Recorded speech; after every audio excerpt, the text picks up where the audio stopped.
Hi, I'm Jessica Kurtz, commercial trainer with CASEIH. Today, I would like to walk you through new software features and functions for a model year 2026 and newer 2000 series planter on a Pro 1200 display.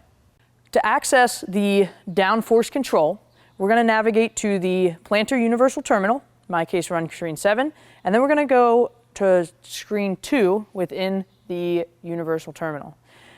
At the bottom here, you'll notice I have a Downforce control area, and then I also have a gauge wheel force. This is going to be monitoring, and this is going to be editing. So if I click on my Downforce control, I can open that up. It allows me to turn the hydraulic downforce control on and off. Okay. I also can adjust the presets. So we have several presets. We've got light, which is going to be 50 pounds, standard, which is going to be 100 pounds, heavy, which is going to be 150 pounds, and then I can also set a custom preset as well, and I can make adjustments to the downforce there. Okay.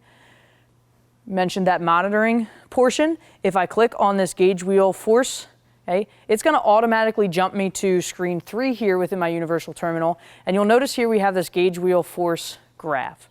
Okay. Within this graph, I can toggle through a couple of different feedback options. So I've got my gauge wheel downforce average. I have percent ground contact.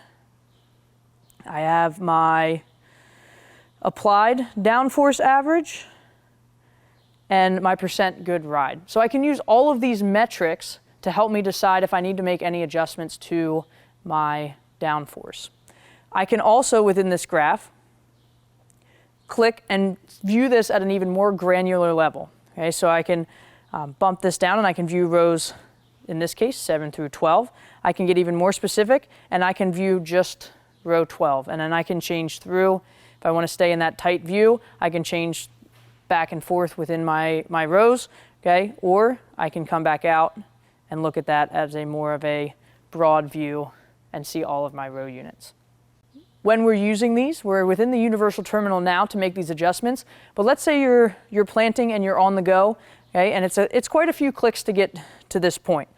I can use what we call user-defined windows for both of these settings. So I can set a user-defined window, right, for my feedback portion of my downforce control, as well as the actual controls and adjustments within the downforce settings. So in this case, I'm on the go.